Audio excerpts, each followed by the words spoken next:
Sometimes the most painful thing you will ever hear is not shouted in anger. Sometimes it is spoken casually, followed by laughter, as if your entire life together meant nothing at all. My name is Daniel Brooks, and for 14 years I believed I had a good marriage. Not a perfect one. I was old enough to know those do not exist. But I believed we were a team. I believed Rebecca and I had built something real together. Looking back now, I realize how dangerous assumptions can be. The moment everything changed happened on an ordinary Thursday evening in late October. Colorado had already started preparing for winter. The air carried that sharp chill that makes people pull their jackets tighter when they step outside. I arrived home around 6:30 after spending most of the day reviewing design plans for a commercial renovation project. The house was warm. The kitchen lights were on. Everything felt normal. Rebecca was hosting her friend Lauren for coffee, something she did every few weeks. I remember hearing their voices from the upstairs hallway as I walked through the front door. They were talking and laughing. I was not trying to listen. In fact, I was heading toward my home office to drop off a stack of project folders before saying hello. Then I heard my name. Most people would have paused. I did too. At first, it seemed harmless. Lauren asked a question about marriage. Rebecca laughed softly before answering. The sound was familiar. 14 years together teaches you the difference between someone's genuine laugh and their polite one. This was genuine.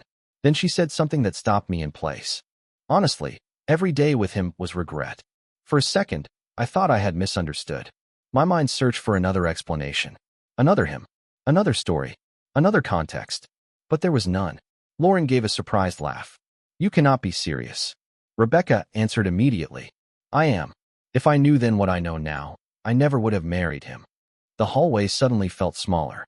The stack of folders in my hands felt heavier.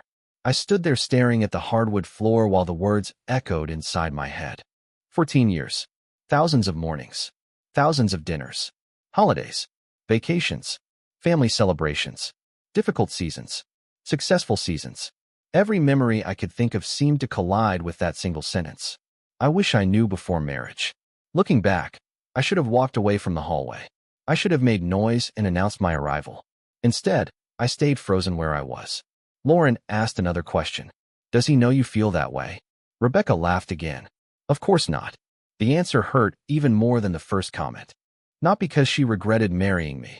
Because she had apparently been carrying those thoughts long enough to discuss them comfortably with someone else, while I remained completely unaware. I quietly backed away before they could hear me. A few moments later, I entered through the kitchen as if I had just arrived. Rebecca smiled and greeted me normally. Lauren smiled too. Neither woman showed the slightest sign that anything unusual had happened. That was the strangest part. The world kept moving. Coffee cups sat on the counter. The dishwasher hummed quietly in the background. Snow clouds drifted beyond the kitchen window. Everything looked exactly the same.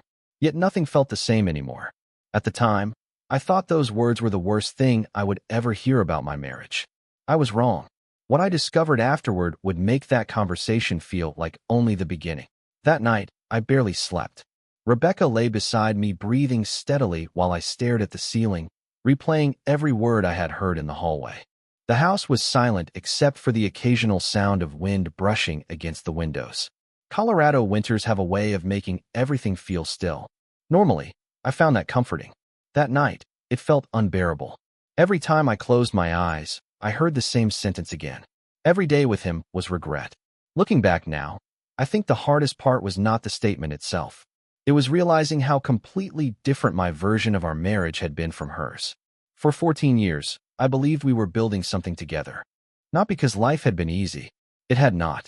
We had struggled through plenty of difficult seasons. We had faced financial pressure when my business was new. We had dealt with family illnesses. We had postponed vacations, worked long hours, and made sacrifices that most people never see. But through all of it, I thought we were moving in the same direction. Apparently, I was the only one who thought that. The next morning, I woke before sunrise and headed downstairs. Snow had fallen overnight, covering the backyard in a thin layer of white. I stood by the kitchen window holding a mug of coffee and watched the first light appear over the neighborhood. Everything outside looked clean and untouched. Inside, I felt like something had broken. Rebecca came downstairs about 30 minutes later. She smiled when she saw me, asked if I wanted breakfast, kissed my cheek before grabbing her coffee. The routine was so normal that it almost felt surreal. I kept wondering how someone could tell a friend they regretted marrying you, and then act completely unchanged 12 hours later. Yet there she was, moving through the kitchen exactly as she always had. For the first time, I started paying attention to things I had ignored for years. Little details. The way she rarely asked about my day anymore. The way conversations usually revolved around her work, her frustrations, her plans. The way appreciation had quietly disappeared from our marriage without either of us ever acknowledging it. Or maybe without me acknowledging it. Looking back, the signs had been there for a long time. I just kept explaining them away. That afternoon, I drove to a commercial property outside Denver where my team was finishing a major redesign project. Normally, visiting job sites energized me. I loved watching empty spaces transform into something useful. But that day, my mind stayed somewhere else. As I walked through freshly renovated offices, I found myself thinking about the early years of my marriage.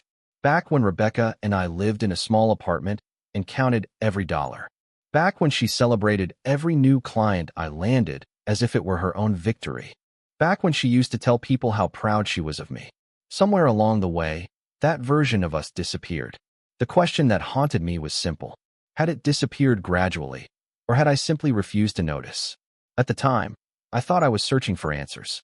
What I did not realize was that the answers were already there. I was about to discover just how long Rebecca had been telling a completely different story about our marriage than the one she shared with me. For the next several days, I said nothing. Not because I was afraid of confrontation. Not because I did not care. I stayed silent because I wanted to know whether what I heard was a moment of frustration or part of something much bigger. Looking back, I think a part of me was still hoping I had misunderstood. A part of me wanted evidence that the woman I married was not secretly carrying years of resentment behind a polite smile. Unfortunately, the more closely I paid attention, the more difficult that became to believe. Once your eyes open to something, it becomes impossible to stop seeing it. Rebecca and I continued our normal routines. We woke up together. We ate dinner together. We discussed schedules, errands, and work. On the surface, everything looked healthy. But underneath those conversations, I started noticing an absence that had probably been there for years. Appreciation, curiosity, connection. One evening, I came home after spending nearly 10 hours meeting with clients and reviewing project timelines. A snowstorm was moving across the Front Range, and traffic had turned a 40-minute drive into nearly 90 minutes. By the time I walked through the front door, I was exhausted. Rebecca was sitting on the couch scrolling through her phone. I greeted her and sat down nearby. She barely looked up. "Long day?" she asked. "Very. That is nice." Then she returned to her screen. The conversation lasted less than 10 seconds. What struck me was not her response. It was the fact that I had become accustomed to it. Years earlier, she would have asked questions. She would have wanted details. She would have cared about what happened in my world. Somewhere along the way, that interest disappeared. I simply adapted without realizing what it meant. A few days later, I attended a holiday networking event for local business owners. Rebecca came with me. Watching her interact with other people was strangely revealing. She smiled easily, asked thoughtful questions, listened attentively, showed genuine enthusiasm about their lives and careers. Several times I found myself thinking, I wish she spoke to me that way. The realization was painful because it exposed something I had spent years ignoring. Rebecca still had warmth. She still had energy. She still knew how to make people feel valued. She just no longer directed those things toward me. What I did not realize then was that the pattern extended beyond our marriage. One afternoon, while organizing paperwork in my home office, I came across a group photo from a neighborhood barbecue a few months earlier. Everyone was smiling. Rebecca stood beside me with her arm around my shoulder. Looking at that picture, I remembered how happy I thought we were that day. Then another memory surfaced. Later that same evening, she spent most of the event talking privately with Lauren. At the time, I thought nothing of it. Now I found myself wondering what those conversations actually sounded like. How long had she been telling this story about our marriage? How many people already knew things I did not? The question lingered in my mind throughout the week. Then, on a cold Friday afternoon, I accidentally discovered part of the answer. And what I learned made the hallway conversation feel far less isolated than I originally believed. The discovery happened by accident. At least that is what I told myself afterward. It was a Friday afternoon, and a winter storm had arrived earlier than expected. Snow drifted across the neighborhood in slow white waves, and the sky outside my office window looked almost silver. I had spent most of the day reviewing contracts and preparing proposals for the new year. Around 4 o'clock, I realized I needed a document Rebecca had printed several weeks earlier. She often used the printer in her home office, so I walked down the hallway to look for it. Her desk was unusually organized. Rebecca was not messy, but she was not known for keeping everything perfectly arranged either. That day, folders sat neatly stacked beside her computer. A notebook rested open near the edge of the desk. I found the document almost immediately. Then something caught my attention. It was not intentional. I was turning to leave when I noticed my name written on a page inside the notebook. Most people would have looked. I did too. Looking back, I think part of me already knew something was wrong. The page contained notes from what appeared to be a lunch gathering with friends several months earlier. Random topics filled most of the page. Work frustrations, vacation ideas, restaurant recommendations. Then there was a section that seemed entirely devoted to marriage. Several comments were written beside different names. One belonged to Rebecca. I stared at the words for several seconds. The handwriting was unmistakably hers. I feel stuck. Another line appeared underneath. Daniel is a good person, but I cannot help wondering what life would have been like if I made different choices. My chest tightened. It was not the harshest thing I had ever read. It was not even the harshest thing she had said, but it confirmed something important. The hallway conversation was not a momentary outburst. It was part of a much larger pattern. I carefully closed the notebook and left the room exactly as I found it. For the rest of the evening, I said nothing. Rebecca came home shortly after 6. She greeted me normally, asked whether I wanted takeout for dinner, talked about a difficult employee situation at work. I listened quietly while wondering how many versions of our marriage existed. There was the version she presented to me. Then there was the version she shared with other people. The gap between those two realities seemed to grow larger every day. Over the next week, I started noticing things that once escaped my attention. References during phone calls, casual remarks, little comments that seemed harmless on their own but painted a different picture when viewed together. Rebecca frequently described herself as carrying the relationship. She spoke as though she had sacrificed more than anyone else. She rarely mentioned the years I spent building my business, the nights I worked until midnight, the vacations postponed because we needed financial stability, the risks I accepted to create the life we eventually enjoyed. What surprised me most was not the criticism. It was the complete absence of balance. Every marriage has imperfections. Every spouse has frustrations. Yet in Rebecca's version of our story, there seemed to be no room for gratitude. No acknowledgement of partnership. No recognition that we had built anything together. I began to understand something uncomfortable. Rebecca was not simply unhappy. She had rewritten our history in a way that justified her unhappiness. And the more I observed, the more obvious it became that I still had not heard the full story. Because a few days later, I would overhear a conversation that revealed exactly how deep those feelings really went. The conversation happened 4 days later. By then, I had stopped looking for explanations and started paying attention to patterns. The difference is important.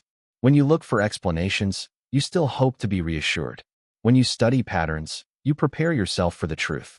That Wednesday evening, Rebecca attended a dinner with several friends from work. I stayed home. A snowstorm had settled over the city, covering the streets in fresh powder and turning the neighborhood into a quiet white landscape. Around 8 o'clock, I was sitting in my home office reviewing design sketches when I realized I needed a file stored on the shared tablet we occasionally used for household documents. The device was connected to a cloud account that synchronized recent activity. I opened the file I needed and immediately noticed a recently saved voice memo. Normally, I would have ignored it. That night, something made me pause. Looking back, I think I already knew there was more to discover. The recording was nearly 20 minutes long. It had apparently been captured accidentally during one of Rebecca's gatherings. At first, the audio was filled with background noise, clinking glasses, music, conversations overlapping one another. Then voices became clearer. Rebecca's voice was unmistakable. Lauren was there too. For several minutes, they talked about work, travel plans, and mutual friends. Then the subject shifted toward marriage. What happened next changed everything. Rebecca spoke with a level of honesty I had never heard directed toward me. She talked about feeling disappointed with how her life turned out. She talked about opportunities she believed she had missed. She talked about comparing her marriage to the lives she saw online and wondering whether she had settled too soon. None of that was easy to hear. But the most painful part came a few moments later. Lauren asked a simple question. If you could go back, would you choose differently? There was a brief pause. Then Rebecca answered. Without hesitation. The room around me seemed to disappear. Snow tapped softly against the office window while I sat motionless in my chair. Rebecca continued speaking. She described our marriage as comfortable but uninspiring, safe but disappointing, predictable but limiting. Every sentence felt like another piece of a puzzle falling into place. The woman speaking in that recording sounded nothing like the person who smiled across the dinner table each evening. What shocked me most was not her dissatisfaction. People become unhappy for many reasons. What shocked me was the complete absence of responsibility. In her version of events, every disappointment belonged to someone else. Every unrealized dream had an external cause. Every regret had a target. And somehow, that target was usually me. I listened until the recording ended. Then I sat alone in silence for a very long time. Anger never arrived. Neither did tears. Instead, I felt something far more dangerous. Clarity. For months, maybe years, I had been trying to understand what was wrong with our marriage. Now I finally understood. Rebecca was not waiting for things to improve. She had already decided that her unhappiness required a villain, and she had quietly assigned me the role. That realization hurt more than any single comment ever could. Because for the first time, I understood that I was not listening to temporary frustration. I was hearing her true beliefs. And once you hear the truth clearly enough, pretending becomes impossible. The morning after listening to that recording, something inside me changed. Not dramatically, not in the way movies portray life-changing moments. There was no confrontation, no speech in front of the mirror, no sudden burst of confidence. It felt quieter than that, more like a door closing somewhere deep inside my mind. I woke up before sunrise as usual and walked downstairs. Fresh snow covered the backyard. The world outside looked frozen and still. I stood by the kitchen window holding a cup of coffee and realized I no longer felt confused. Hurt, yes. Disappointed, absolutely. But confused? No. For weeks, I had been searching for answers. Now I finally had them. Rebecca came downstairs 20 minutes later. She greeted me with the same smile she always used. Asked how I slept. Talked about a meeting she had later that morning. I listened politely and answered when necessary. The difference was subtle. I stopped trying to earn something from the conversation. Looking back, I think that was the first real change. For years, I had unconsciously sought approval, appreciation, validation. Not because I was insecure, but because that is what people naturally hope for inside a marriage. Once I accepted that Rebecca no longer saw me the way I saw her, that need began disappearing. Over the following weeks, I focused my attention elsewhere. I started going to the gym regularly again. Not to impress anyone. Not to prove anything. Simply because I had neglected my health while building my business. 3 mornings each week, I arrived before sunrise. The gym smelled faintly of rubber flooring and fresh coffee from the reception area. At first, the workouts felt difficult. Then they became something I looked forward to. I also started reconnecting with interests I had abandoned years earlier. Weekend hiking trips, photography, reading, activities that once brought me genuine satisfaction before adult responsibilities consumed every available hour. The strange thing was how quickly those changes affected my mood. I found myself smiling more often, sleeping better, feeling lighter. Not because my marriage had improved. It had not. Because I had stopped making my emotional well-being dependent on someone else's opinion. Rebecca noticed eventually. One evening, while we were eating dinner, she looked at me curiously. "You seem different lately." I shrugged. "Different how?" She studied me for a moment. "I do not know. Just different." Then she returned to her meal.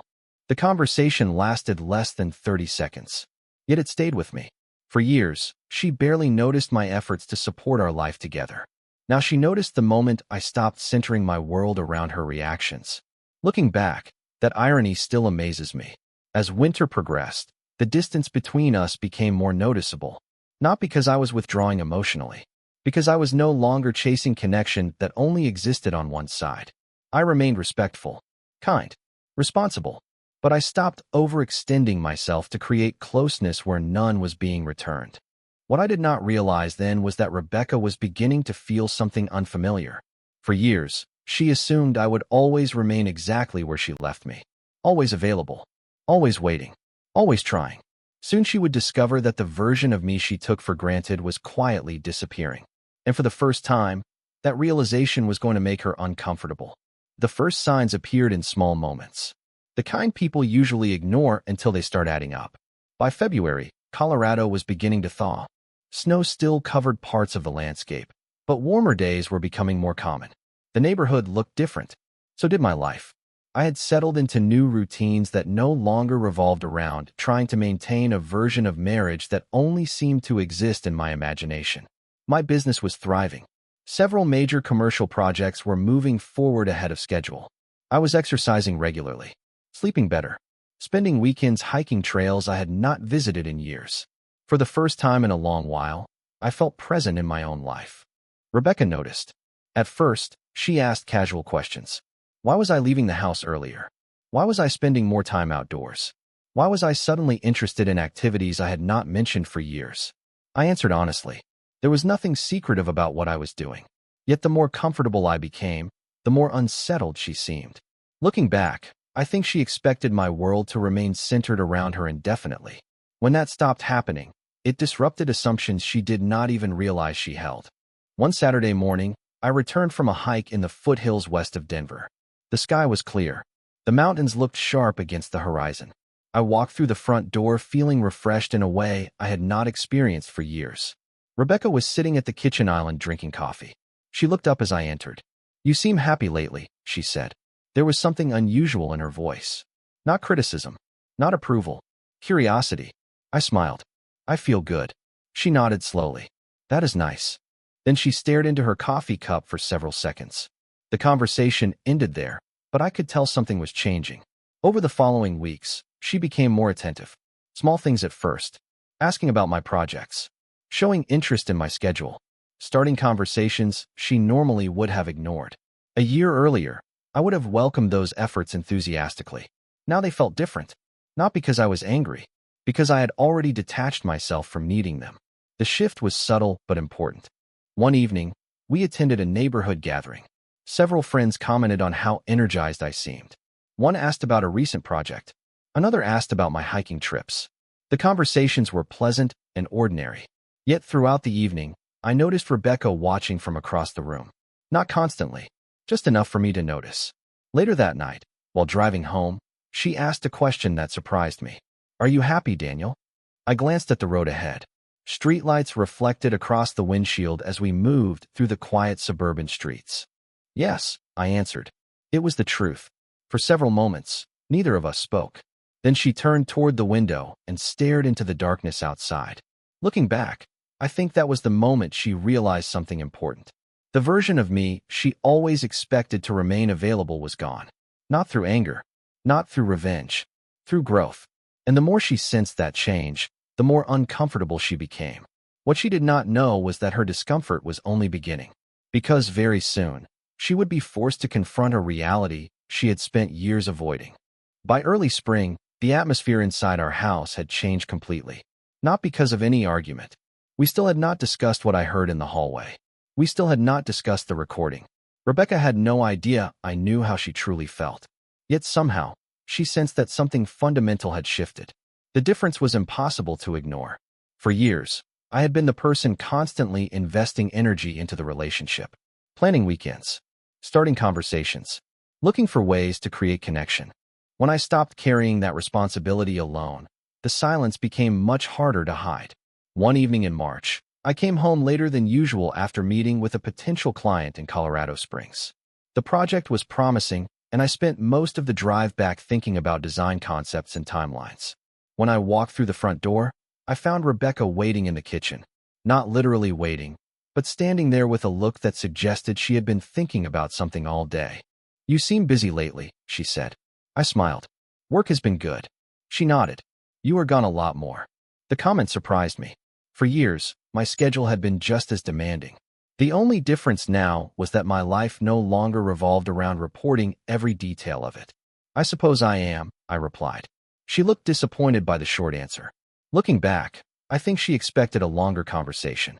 Instead, I grabbed a bottle of water and headed upstairs to change clothes. The expression on her face stayed with me. Not because it made me feel guilty, because it reminded me of something important.